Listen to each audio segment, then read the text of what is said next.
Under the stark fluorescence of the burn unit hallway, chaos erupted like a firestorm. Julia, her blonde hair falling in messy strands around her face, clutched her 6-year-old son, Leo, tightly in her arms. Her chest rose and fell rapidly. Her breath caught somewhere between fury and fear. 2 security guards flanked her, pushing her back against the wall as if she were a criminal. Not a mother desperate to protect her child. "My son did nothing wrong," she shouted, her voice raw and cracking through the sterile corridor like a whip. "He was only trying to help a patient, not harm anyone." Across from her, Marcia, the night shift manager, stood red-faced with fury, her clipboard shaking in her hand. "She's been fired," she barked to the security team, her voice dripping with venom. "Her son caused a patient to pass out. That's a liability." "That's not true," Julia pleaded, her voice trembling. Noah calmed down because of Leo. "Ask anyone who was there. You're not welcome here." "Julia," Marcia sneered. "Not anymore." One of the guards grabbed Julia's elbow. She tried to twist away, still holding Leo, who had begun to cry in hiccuping sobs, his small hands clutching the fabric of her scrubs. Then came the final shove. Julia's foot slipped on the polished edge of the vinyl floor. She went down hard, her knees scraping the ground. Her arms instinctively shielded Leo, who whimpered in fear, his cheek pressed against her chest. And that's when it happened. A voice rang out deep, commanding, and sharp as glass. "Stop. What in the hell is going on here?" The hallway fell into a stunned silence. From the far end of the corridor, a man walked briskly forward. He was tall, broad-shouldered, and impeccably dressed in a tailored charcoal suit. He moved with the kind of quiet authority that made people step aside without being asked. Daniel Reeves, the new CEO of the hospital, let his steel-gray eyes scan the scene like a surgeon evaluating a crisis. "Someone explain," he said coolly, "why a mother and her child are being physically thrown out of a medical facility." Marcia straightened, stammering, "Mr. Reeves." This woman was terminated for bringing a child into a restricted area. Her son entered a patient's room without permission. There was an incident. He stepped closer to Julia, who was still on her knees. She looked up at him, stunned, her eyes shimmering with unshed tears. For a brief second, it was as if the past few months of exhaustion, terror, and isolation had paused. The silence between them held something fragile, like hope. Daniel extended his hand to her. "Are you okay?" Julia hesitated, then nodded slowly, shifting Leo in her arms as she reached for his hand. He pulled her to her feet gently, steadying her with a touch that was both strong and careful. Leo peeked up at him through red-rimmed eyes. Daniel knelt slightly, leveling with the boy. "Hey there," he said softly. "You must be Leo." Leo sniffled. "Are we in trouble?" "No," Daniel said firmly, his gaze unwavering. "You're not. And your mom isn't either." He stood, his tone now sharp as he turned back to Marcia and the guards. "This conversation is over. Escort Mrs. Parker and her son to the staff lounge." I'll deal with this from here. But Mr. Reeves, Marcia began. I said. I'll handle it. Marcia's lips thinned into a tight line. But she nodded. Stepping aside. Daniel looked back at Julia. You both look like you could use a minute to breathe. Come with me. Julia clutched Leo tighter. She didn't know this man. But for the first time in a long time, she didn't feel like she had to keep standing alone. She followed. The lounge Daniel brought them to was quiet, dimly lit, and smelled faintly of coffee and disinfectant. Julia sank onto the worn leather couch, her arms wrapped tightly around Leo, who had finally stopped crying but refused to let go of her. Daniel stood across from them, arms folded, watching the mother and son without a trace of judgment in his eyes. I just need a minute, she murmured, not quite looking at him. Take all the time you need, he said gently, then stepped out of the room to give them space. As the door closed, Julia let her head fall back against the wall. Her eyes drifted to the ceiling. But her mind was somewhere far away. A place filled with smoke and flames. It had started on a Sunday night. The apartment she and her husband had rented for years. The one Leo was born in. Caught fire from an electrical short. By the time Julia had grabbed Leo and made it outside, half the building was gone. Her husband didn't make it out. After the funeral, she tried to hold it all together. Rent money was gone. Bills piled up. They ended up in a tiny basement unit 3 blocks from the hospital. The nights were the worst. Leo would scream in his sleep, flinch at the sound of microwave beeps, and refuse to sleep without the closet light on. Julia couldn't afford full-time childcare, especially not for a boy with trauma-induced anxiety. The waiting list for affordable therapy was 8 months long. So, she did the only thing she could think of. She brought him with her. Not every night. Just the ones where she had no one else to turn to. She'd fix a little bed in the nurse's break room with a soft blanket, his favorite stuffed elephant, and a pair of headphones that played rain sounds.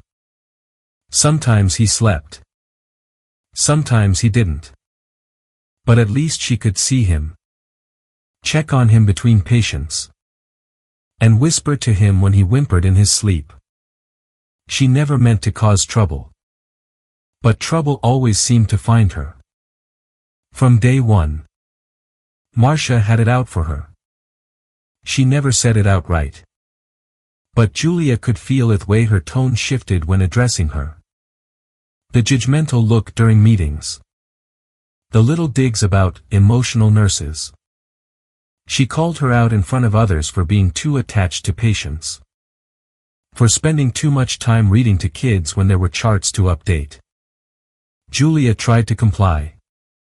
She cut back on story time. She left Leo home a few times. Until the night he had a full-blown panic attack. Curled under the kitchen table, unable to breathe. His face had gone blue. She'd barely gotten him to the ER in time. That night, she swore she'd never leave him alone again. So, she came up with a routine. Leo came with her. Stayed tucked away. Quiet. And safe. Not once did he interrupt a procedure. Not once did he interfere. Until today.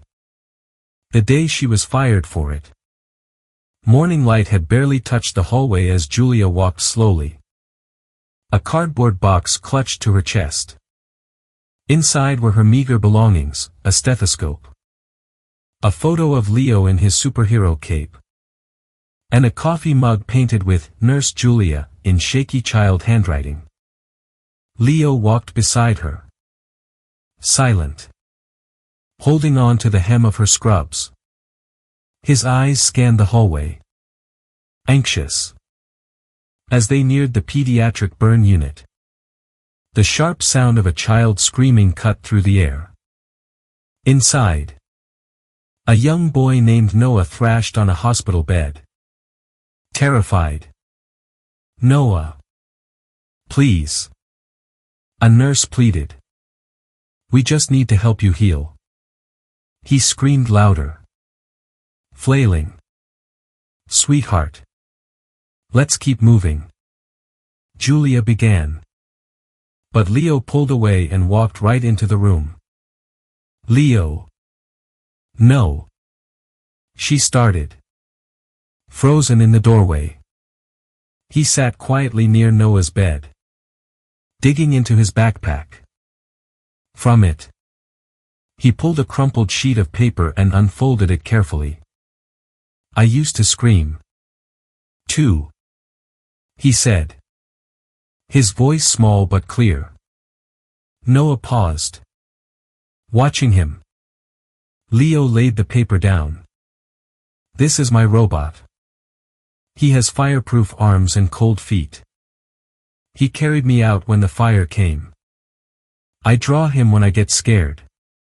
Noah's hands stopped trembling. His breathing slowed. The boy reached out and took the drawing. Clutching it to his chest. For the first time. He lay back without crying. A quiet awe settled over the room.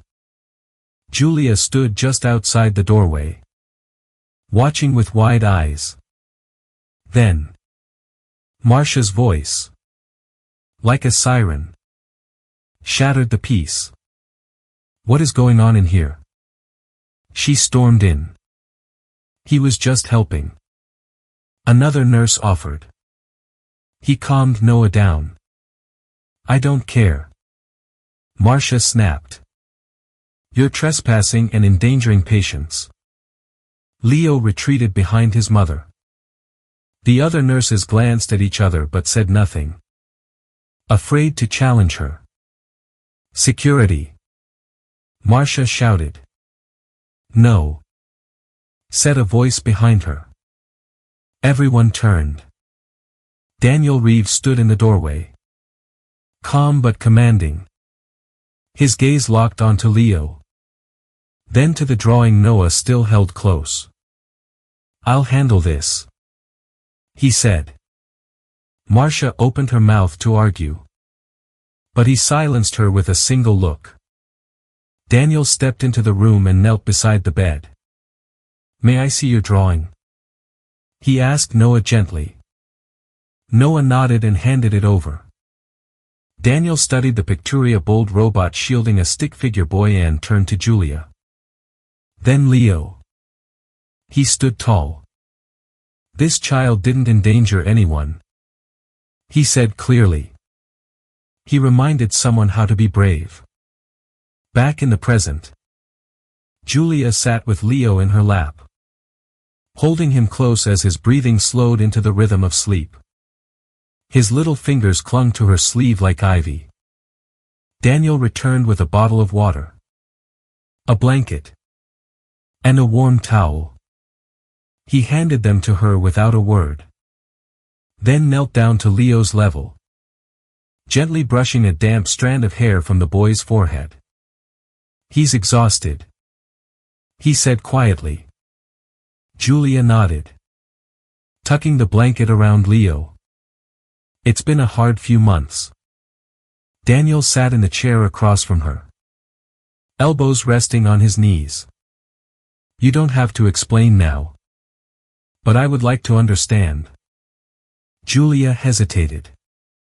Everything inside her told her to stay guarded. She had learned not to expect fairness. But something in Daniel's voice. In the way he looked at Leo as if he were more than just a liability. Disarmed her. Still. She said softly. You know I've already been fired. I know what Marcia said. He replied. That doesn't make it the truth. He met her gaze with a calm resolve. Wait here. Let me see what really happened. And then he stood and walked out. Downstairs. Daniel entered the security office. Mr. Reeves. The guard on duty said. Standing up immediately. I need footage from this morning. Pediatric burn unit. Treatment room 3. He said firmly. The guard nodded and pulled up the files. On the screen. The hallway appeared. Daniel folded his arms. Eyes trained on the monitor. He saw Julia pass through. Holding her cardboard box. With a tiny, serious Leo beside her. He watched the moment Leo stopped. Looked through the open door. And walked in. Daniel's jaw clenched. He watched as the room, once full of chaos, grew still. He saw Leo carefully remove the paper from his bag. Sit down. And speak gently. There was no audio. But it didn't matter. The visual said it all, a scared boy comforting another. Folding hope into paper with crayon lines and childlike wisdom. Noah slowly calmed. Leo handed him the drawing. A silent exchange of bravery. Daniel's throat tightened. Then he watched Marcia storm in. Arms flailing. Pointing at Leo like he was a contagion. Daniel paused the video. He closed his eyes for a beat. Then let out a breath filled with both clarity and fury. That's not a violation. He whispered to himself. He pressed play again. That's humanity. When Daniel returned to the lounge, Julia looked up immediately. Bracing herself. But Daniel didn't look angry. He looked moved. He sat beside her. Leaning forward slightly. I watched everything. Her heart pounded. And I saw your son do something no doctor or nurse in this hospital could. He said. He connected. He made a scared child feel safe. Julia blinked fast. Fighting back tears. So. You're not going to press charges or? Daniel shook his head. No. Julia. I'm going to clear your name. He leaned back. Letting the weight of his words settle. You were failed by the system. You were treated like a problem when you were doing everything you could with nothing. And somehow. You still made a difference. Julia looked down at Leo. Then back at Daniel. Her voice cracking. Thank you. Get some rest. He said. Standing. I've got work to do. As he walked to the door. She called out softly. Why are you helping us? Daniel paused. Turning halfway back. Because kindness like that shouldn't be punished. He said. It should be protected. The next day. The conference room filled with a low hum of conversation. Nurses in scrubs. Doctors in white coats. And administrators with tablets in hand had all responded to the urgent call from the new CEO's office. Daniel Reeves stood at the front of the room. Alone.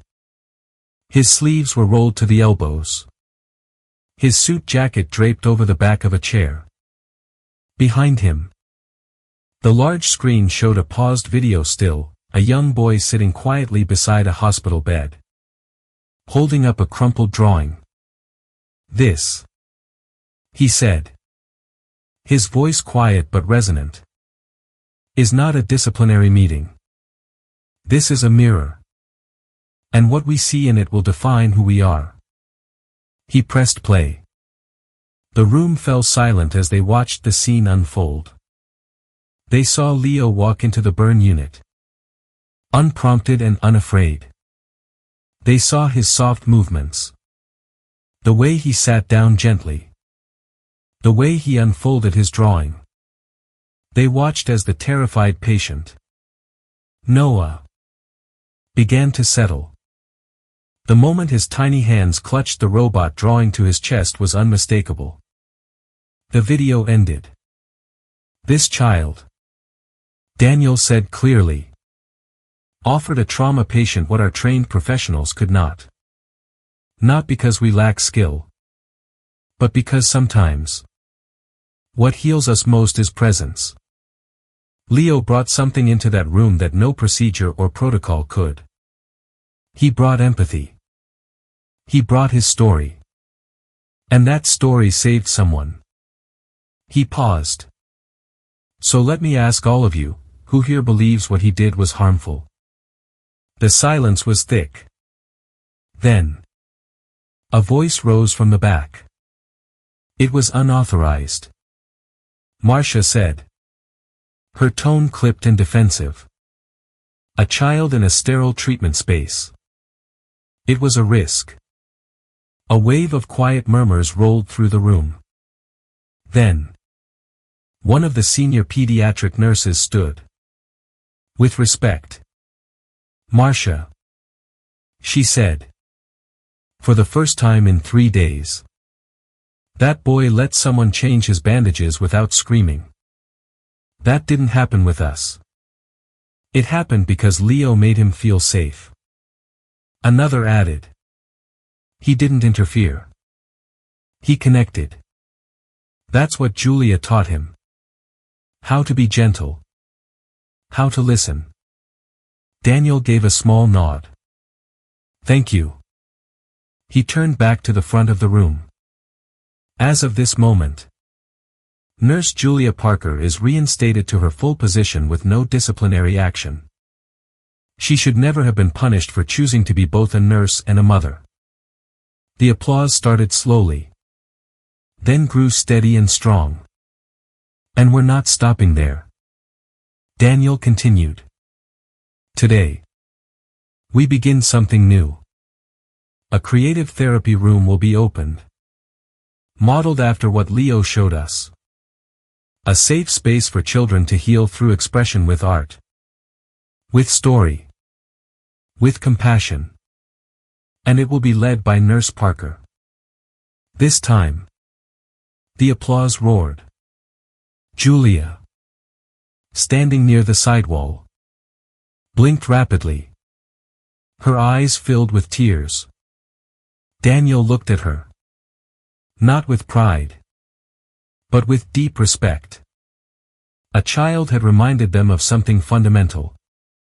And from that reminder, a revolution had begun.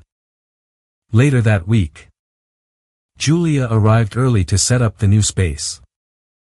The room was freshly painted a soft blue, with shelves already stocked with crayons, markers, and sensory toys. On a low table, she found a small plate of pancakes shaped like a robot. Next to it, a note was penned in careful print, breakfast for our honorary therapist. From the office upstairs. Julia smiled, blinking away the sting in her eyes.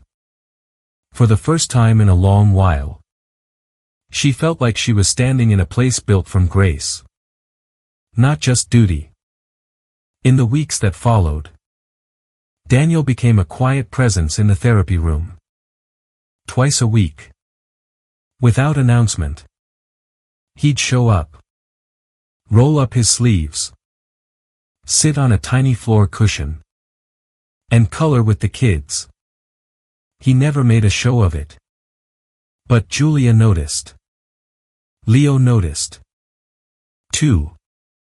One afternoon, Leo brought over a new drawing of a bright green robot. This one's for Mr. Daniel, he said. Daniel smiled. taking the picture like it was priceless. I love it. What's his superpower? He helps people feel less alone. Leo said. Matter-of-factly. Like you do. After that, he stopped calling him Mr. Daniel. He started calling him Uncle Daniel. And Daniel didn't correct him. Not once. The days blurred into a new rhythm of healing.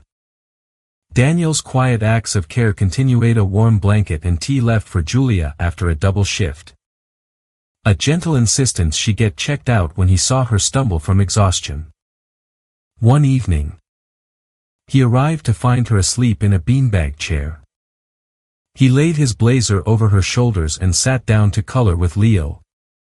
When she stirred awake and saw them sitting there together, the sky in their drawing a mix of light blue and sunrise yellow, her heart ached in the best possible way. You two make a good team, she whispered. Daniel didn't look up from the coloring sheet. We're learning from the best. One rainy afternoon, Daniel's car pulled up to the curb as Julia and Leo were stranded at a leaky bus stop. Get in, he said simply. Back at his warm, lived-in home, he made them grilled cheese and tomato soup. After Leo fell asleep on the couch, Daniel gently covered him with a blanket, tucking his stuffed elephant beside him. He came back to the kitchen where Julia was standing. I'm not trying to replace anyone, he said, his voice low and sincere. I know there's history and grief. I just want to be here for both of you. However you'll have me. She stepped closer. I don't need someone to fix everything, she whispered. Just someone who stays. Daniel nodded, his eyes full of a promise. I'm not going anywhere. And in that quiet kitchen, with rain falling outside and Leo breathing softly on the couch, something that had been broken for so long finally began to feel whole again. A beautiful conclusion. 1 year later, the therapy center was no longer just a room. It was a movement.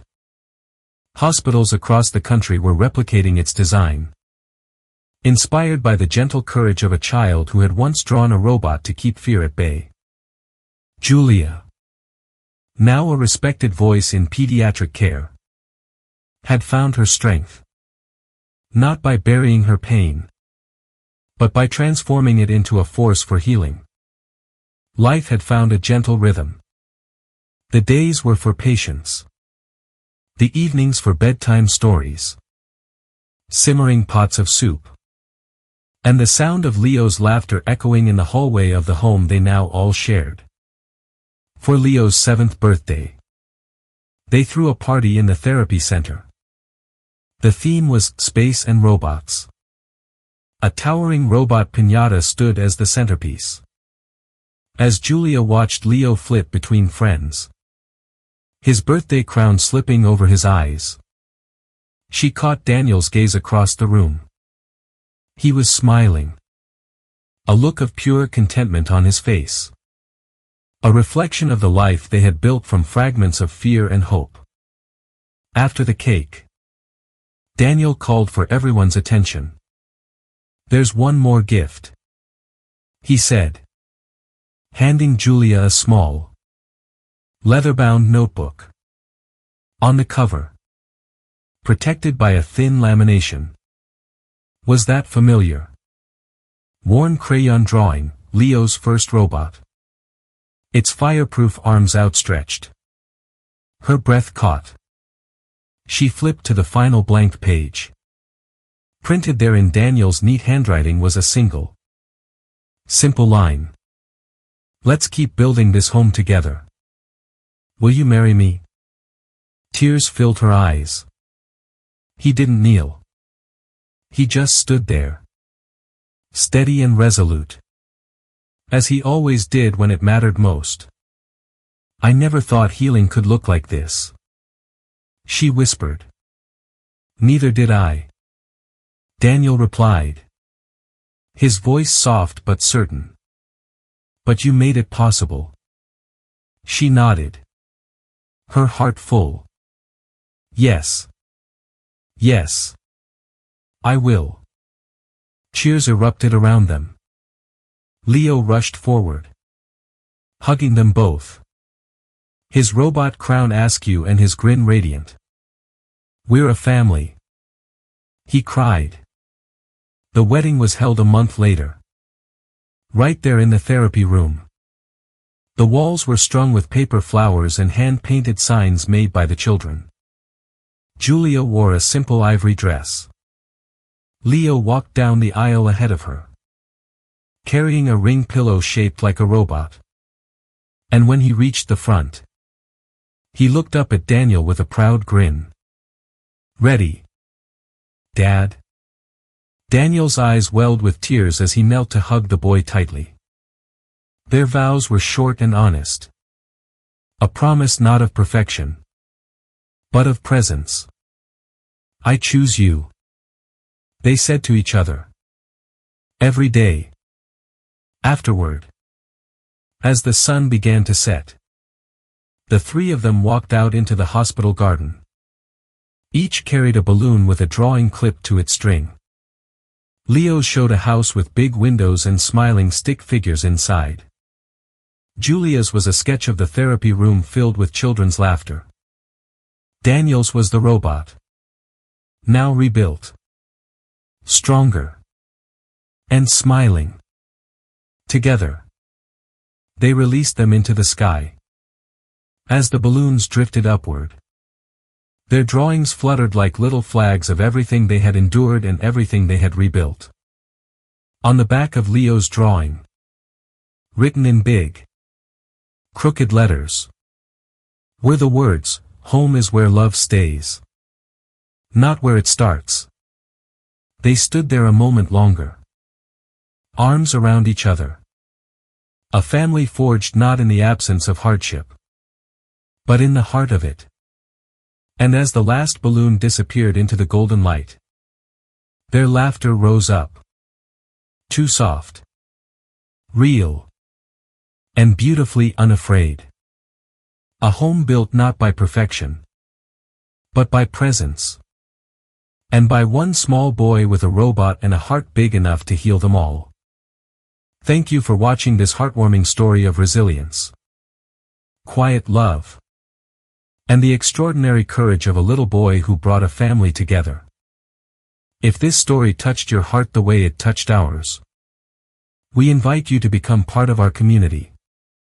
Subscribe to soul-stirring stories for more true-to-life tales that uplift, heal, and remind us of the power of compassion in the most unexpected places. New stories premiere every week, stories of everyday heroes, of families rebuilt, of love found in the quietest moments. Don't forget to like, share, and comment below. We read every message, and your words inspire our next chapters. Until next time, stay kind, stay hopeful, and keep believing in second chances.